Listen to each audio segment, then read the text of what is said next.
Welcome to మన TV news bulletin. ముందుగా headlines. AP cabinet భేటీ, పలు కీలక అంశాలపై సీఎం చంద్రబాబు చర్చ.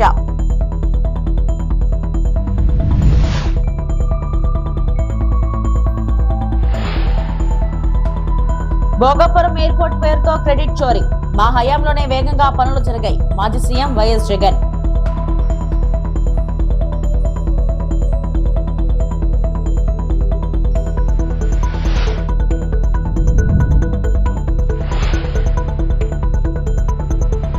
నదీ జలాల విషయంలో కాంగ్రెస్ బీఆర్ఎస్ పొలిటికల్ డ్రామా, కేంద్ర మంత్రి బండి సంజయ్.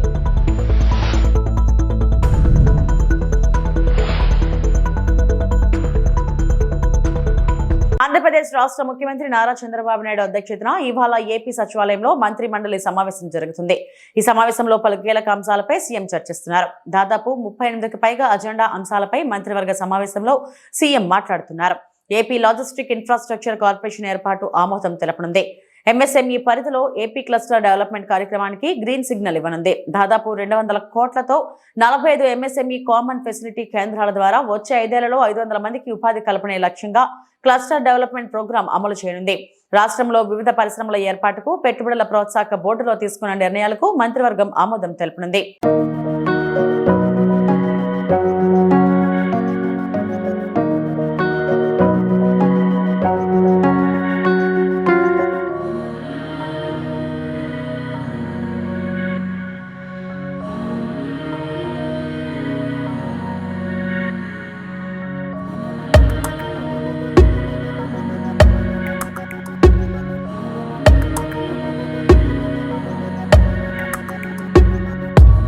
కేంద్ర ప్రభుత్వం తీసుకొచ్చిన Viksit Bharat guarantee for Rozgar and Ajeevika mission Gramin VBG Ramji పై బీజేపీ రాజమండ్రి ఎంపీ దగ్గుబాటి పురంధేశ్వరి కీలక వ్యాఖ్యలు చేశారు.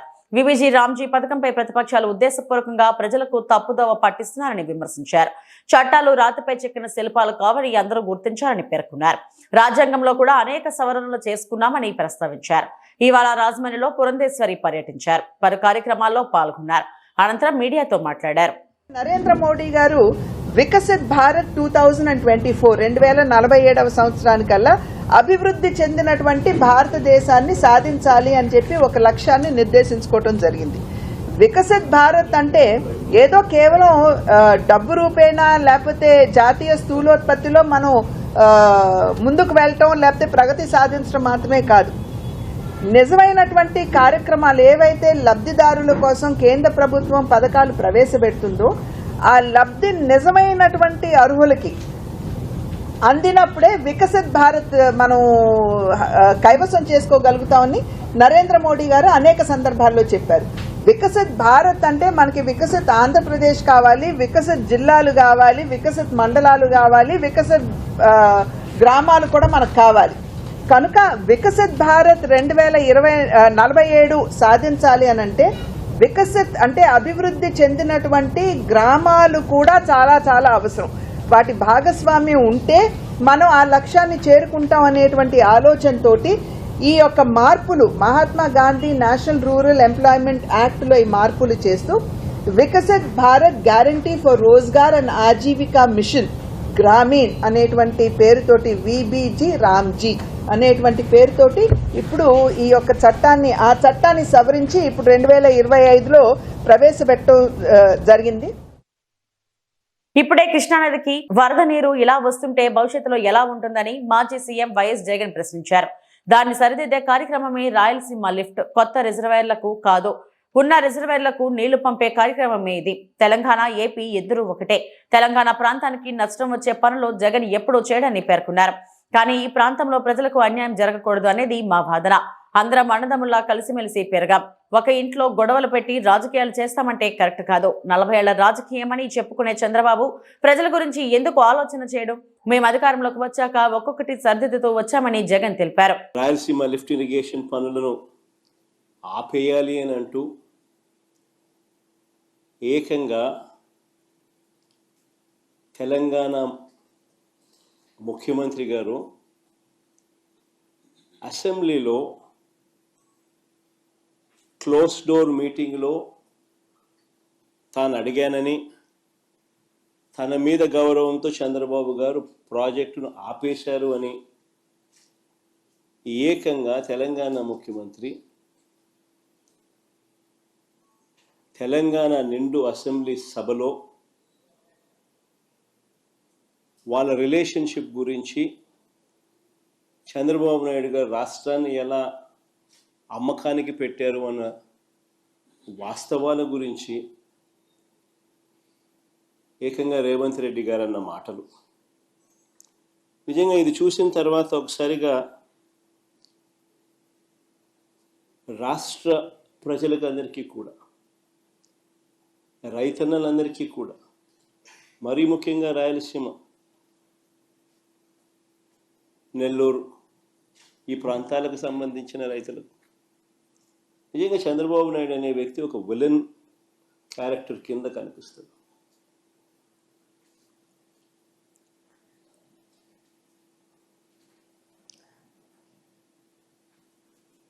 ఆ కుర్చీలో చంద్రబాబు నాయుడు గారు ముఖ్యమంత్రిగా కొనసాగుతూ తన సొంత రాష్ట్రాన్ని ఏ రకంగా తాకట్టు పెట్టాడు,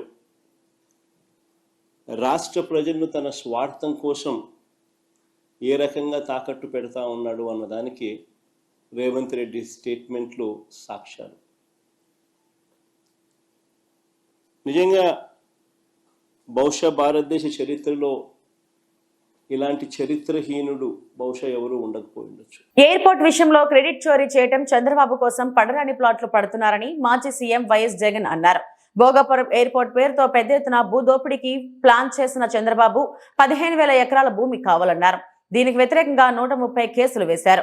మేము వచ్చాక 2,700 ఎకరాలకు కుదించి పనులు మొదలుపెట్టాం. 2,200 ఎయిర్పోర్టుకు, ఏరో సిటీకి 500 ఎకరాలు కేటాయించామని తెలిపారు. మేము వచ్చాక కోర్టు కేసులు మొత్తం క్లియర్ చేశాం. 3 గ్రామాల్లో 400 కుటుంబాలు తరలించి కాలనీ కట్టాం. ఆ రోజుల్లో విమానయాన మంత్రిగా అశోక్ గజపతిరాజు ఉన్నారు.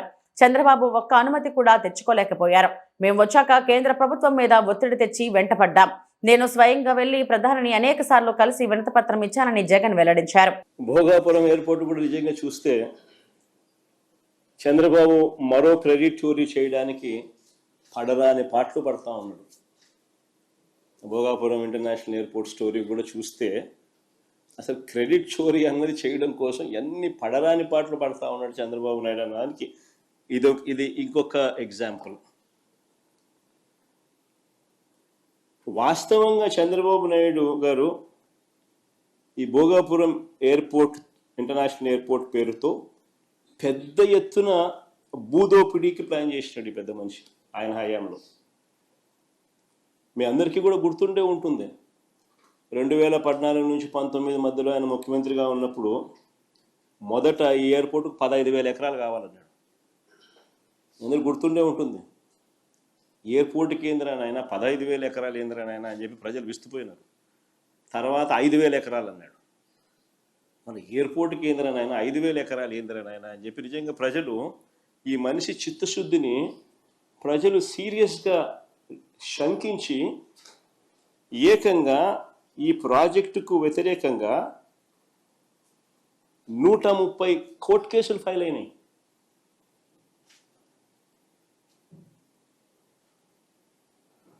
అధికారంలోకి వచ్చిన తర్వాత ప్రాజెక్టు సైజును 2,200 ఎకరాలు ఎయిర్పోర్టుకు, ఇంకొక 500 ఎకరాలు ఏరో సిటీకి, మొత్తం 2,703 ఎకరాలకు కుదించి what is reasonable, what is the size.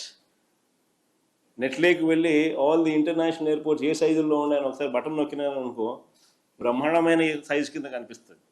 ఒక చంద్రబాబు నాయుడు స్కాములు చేసే కార్యక్రమం తప్ప. మేము ఏరో సిటీకి ఒక 500 ఎకరాలు, 2,200 ఎకరాలు ఎయిర్పోర్టుకు కుదించి అడుగులు వేగంగా ముందుకు వేయగలిగాం. ప్రతి రైతుకు కాన్ఫిడెన్స్ ఇవ్వగలిగినాం. మొత్తం 130 కోర్టులో ఉన్నటి సాల్వ్ చేయగలిగినాం.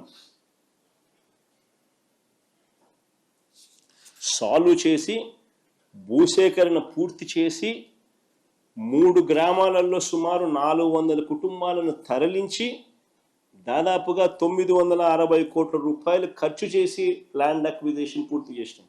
తెలంగాణ ఆంధ్రప్రదేశ్లో గోదావరి కృష్ణా జలాల విషయంలో రెండు రాష్ట్రాల్లో చర్చ జరుగుతుంది. ప్రజల దృష్టి మరల్చడానికే కాంగ్రెస్ బీఆర్ఎస్ పొలిటికల్ డ్రామా ఆడుతున్నారని కేంద్ర మంత్రి బండి సంజయ్ అన్నారు. తాజాగా ఆయన ఇరిగేషన్ అంశంపై మీడియాతో మాట్లాడారు. ముఖ్యమంత్రి ఇరిగేషన్ విషయంలో అసెంబ్లీ వేదికగా పచ్చి అబద్ధాలు మాట్లాడారన్నారు. మేము నదీ జలాలపై కొట్లాడినప్పుడు కాంగ్రెస్ పార్టీ ఫీల్డ్ లో లేదు. కేంద్ర ప్రభుత్వ తెలంగాణ రాష్ట్రానికి అండగా ఉందన్నారు. పాలమూరు రంగారెడ్డి ప్రాజెక్ట్ తామే ప్రారంభించామని కాంగ్రెస్ అంటుంది. ఆంధ్రప్రదేశ్ పునర్విభజన చట్టంలో పాలమూరు రంగారెడ్డి పేరు ఎందుకు లేదు అని ప్రశ్నించారు. తెలంగాణ రాష్ట్రానికి ఇది మరణ శాసనం, వాళ్లే జాతీయ హోదా ఇవ్వలేదు అని లొల్లి చేస్తున్నారన్నారు. రీఆర్గనైజింగ్ యాక్ట్ లో 6 ప్రాజెక్టులు మాత్రమే ఉన్నాయి. పునర్విభజన చట్టంలో లేని పాలమూరు ప్రాజెక్టుకు జాతీయ హోదా ఎలా ఇస్తారు అని నిలదీశారు. కృష్ణా జలాల విషయంలో అన్యాయం జరిగిందన్నారు. 2 చోట్ల నుంచి గోదావరి నీళ్లు పోయావు మొత్తం ఇదే. ఆ రోజు ఇవన్నీ చేస్తున్నప్పుడు నేను అడిగిన కేసీఆర్ సార్ లేఖ రాసిన, సార్ అలా రాయలసీమ లిఫ్ట్ ఇరిగేషన్ పనులు ప్రారంభించడానికి సిద్ధంగా ఉన్నారు, నువ్వు ఆపు అంటే కనీసం దానికి స్పందన లేదు. ఇలా జగన్ గారేమో ఈడికి వచ్చిండు, ఏడికి ప్రగతిభవన్కి వచ్చిండు. దావతులు ఫుల్ నడిచిన దావతులు, ఇద్దరి మధ్య కాంట్రాక్టర్ డిసైడ్ అయిపోయాడు. పనులు ప్రారంభించాలని చెప్పి ఇద్దరు నిర్ణయించుకున్నారు. టెండర్ ప్రాసెస్ స్టార్ట్ చేసిర్రు. స్టార్ట్ చేశాక కేసీఆర్ సార్ చేసిండు, మళ్ళా రోజక్క దగ్గరికి పోయాడు. పోయి రొయ్యల పులుసు తిన్నాడు. ఇది నేను చెప్పిన ప్రెస్కి చెప్పిండు, రొయ్యల పులుసు చాలా బాగుందని చెప్పి ఆయన చెప్పిండు. చేపల ఫ్రై తిన్నాడు, పీతల రోస్ట్. రోజక్క ఏం చేసిందంటే ఇక్కడి నుంచి అక్కడ రాక గులాబీ రేకులు వరిచి మన తెలంగాణ బాపుని స్వాగతం పలికింది. కేసీఆర్ కుటుంబానికి పట్టు వస్త్రాలు చెప్పి పెట్టారు. ఫోటోలు ఉన్నాయన్న. కేసీఆర్ సార్ అక్కడ గుళ్ళ తీసుకొని పూజ చేసి పాప సెంటిమెంట్ ఒక గుళ్ళ పూజ చేసి పెద్ద దానిలో ఏం చేసినాడా ఇక డైలాగ్ చూడు, రాయలసీమను రత్నాల సీమగా మారుస్తా, తెలంగాణ జలాలకు అవసరం వస్తే రాయలసీమకు తరలిస్తా, పెద్దన్న పాత్ర పోషిస్తా. ఈడ మాత్రం తెలంగాణకు విలన్, ఆడ మాత్రం పెద్దన్న పాత్ర. ఈయన తెలంగాణ ఉద్యమకారుడు, ఈయనే తెలంగాణను సాధించిన బాపు, తెలంగాణ బాపు ఈయనే. తిరుమల శ్రీవారిని పలువురు సినీ ప్రముఖులు దర్శించుకున్నారు. గురువారం ఏపీ విరామ ప్రారంభ దర్శన సమయంలో హాస్య నటుడు బ్రహ్మానందం, నటుడు శ్రీరామ్, గాయని మంగ్లీ స్వామివారిని సేవలో పాల్గొన్నారు. ప్రముఖులు వేర్వేరుగా స్వామివారిని దర్శించుకుని ఉత్తర ద్వార దర్శనం చేశారు. దర్శనం అనంతరం రంగనాయకుల మండపంలో పండితులు వేద ఆశీర్వచనం చేసి తీర్థ ప్రసాదాలను అప్పగించారు.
కోనసీమ జిల్లా ఇరుసుమండ వద్ద ఓఎన్జీసీ బావిలో సంభవించిన బ్లోఅవుట్ ఇంకా అదుపులోకి రాలేదు.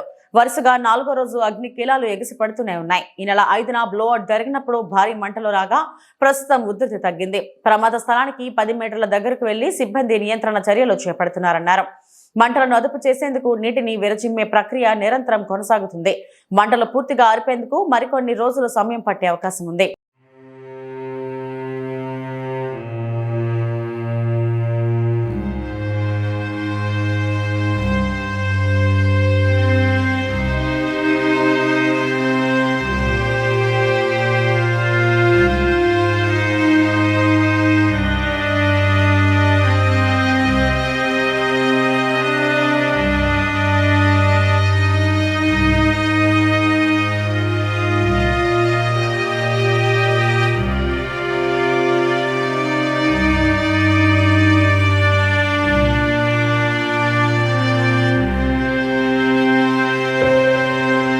అనంతపురం జిల్లాలో మరోసారి టీడీపీ వర్సెస్ వైసీపీ మాజీ ఎమ్మెల్యేల మధ్య మాటల వివాదం కొనసాగుతుంది. వైసీపీ పౌరుషంపై ధర్మవరం మాజీ ఎమ్మెల్యే కేతిరెడ్డి వెంకట్రామరెడ్డి చేసిన వ్యాఖ్యలపై తాడిపత్రి మున్సిపల్ చైర్మన్ జేసీ ప్రభాకర్ రెడ్డి తీవ్రంగా మండిపడ్డారు. నేను రాయలసీమ బిడ్డనే, నాకు పౌరుషం ఉందని తెలిపారు. కేతిరెడ్డి కుటుంబానికే పౌరుషం లేదు. 3 ఏళ్ల తర్వాత మా ప్రభుత్వం వచ్చాక చూసుకుందామని చెల్లుతున్న వైసీపీ నాయకులకు ఇదే నా సవాల్. దమ్ముంటే ఇప్పుడే రండి, చూసుకుందామన్నారు. ధర్మవరం మాజీ ఎమ్మెల్యే కేతిరెడ్డి అంతా షో ఆఫ్ చేస్తున్నారు. రాయలసీమకు పౌరుషం లేదంటున్న కేతిరెడ్డి వెంకట్రామరెడ్డిని రాయలసీమ ప్రజలు చెప్పులతో కొడతారని జేసీ ప్రభాకర్ రెడ్డి పేర్కొన్నారు. ధర్మవరం ఎమ్మెల్యే గారు, అదే ఎక్స్ఎమ్మెల్యే గారు ఎక్కడ పడితే అక్కడ మాట్లాడుతున్నాడు. ఏమనుకుంటున్నాడో తెలియదు. షో ఆఫ్, ఆయనంతా షో ఆఫ్. ఎందుకంటే ఆయన ఫ్యామిలీ టూర్కి పోతే కూడా ఫోటోలు మనకు బైనాకులాస్ తెలియదు, లేకపోతే సౌత్ ఆఫ్రికా తెలియదు, లేకపోతే సఫారీ తెలియదు. ఇంకా పైలట్ ఏదో ఎక్కినాడంటే దాని అంత షో ఆఫ్. ఏడు ఈ కూతల రాయలసీమకు పౌరుషం లేదు. మెడతో కొడతారు రాయలసీమ ప్రజలు. రాయలసీమని తొడలు కొట్టుకుంటాం. రాత్రి అయితే కారం ఎక్కువ తింటాం, తర్వాత ఫైల్స్ ఆపరేషన్ చేయించుకోవడం తప్ప ఇంతకు మించి చేసింది ఏం లేదు. ఊరికే ఉప్పు కారం తింటాం, లేని పౌరుషం చెప్పుకోవడం. అయ్యా, మీ కుమారులు ఒకడేమో కంటెస్ట్ చేయకుండా భయపడి వచ్చి యునానిమస్ అయినాడు కౌన్సిలర్గా. మరి అబద్ధం అందరినీ కొట్టినారు. ఊర్లో ఉన్న వాళ్ళందరినీ కొట్టి ఆ రోజు ఉప్పు కారం తిన్నారు దండిగా. అది కూడా నీ సొంతం ఇంట్లో కాదు. మా ఊర్లో ఈరోజు కూడా ఏడ్చుకుంటారు. బిర్యానీ సెంటర్లో, దోశల సెంటర్లో ఇప్పుడు కూడా నువ్వు నీ సొంతం కారం ఉప్పు కూడా తినలే. అది కూడా తాడిపత్రి ప్రజలు ఉప్పు కారం తినే 15 నెలలు లేవే. ఏడిపోయినావు? 15 నెలలు పోయినారు, 29కి వస్తారంట. ఇంకా వాళ్ళ ఆయన చెప్తాడు మా ఇంటికాడికి ఎట్లా వస్తాడంట. నువ్వు మీ ఇంటికాడు కదా రే పనికి బాగా నాకు కొడక్క. నీకు చదువు సంధ్య లేదు. డ్రైనేజ్ కాలువను చూసేదానికి వస్తే మా ఇంటికాడికి ఎట్లా వస్తారా? మా ఇంటి లోపలికి ఎట్లా వస్తురా నువ్వు? ఏమనుకుంటాడు? ఈ ధర్మవరం ఎక్స్ఎమ్మెల్యే నీకు యాడికి నోటికి వస్తే అటు మాట్లాడతావా? యాడికి నోటికి వస్తే అటు మాట్లాడతావు నువ్వు? ఏమనుకుంటాను? రాయలసీమ పౌరుషం లేదా? లేదు, నువ్వు ఏం చేసినావురా? రా డిబేట్కి రా. లిఫ్ట్ ఇరిగేషన్ గురించి మాట్లాడదాం. రాయలసీమ లిఫ్ట్ ఇరిగేషన్ మాట్లాడదాం. అంతకుముందు మీరు చేసిండ్రే. నాకు కొడకల్లారా అటు మిద్దెలు కట్టించుకొని 4 గుర్రాలు పెట్టుకొని ఏమే మినీ కూపర్ పెట్టి నీ కథ నాకు తెలియదా? ఎంతుండిందిరా నీకు? ఎంతుండిందిరా? మినీ కూపర్ అంటే కూడా తెలియదు. ఇవి ఇప్పటివరకు నా బుల్టన్ అప్డేట్స్. నమస్తే.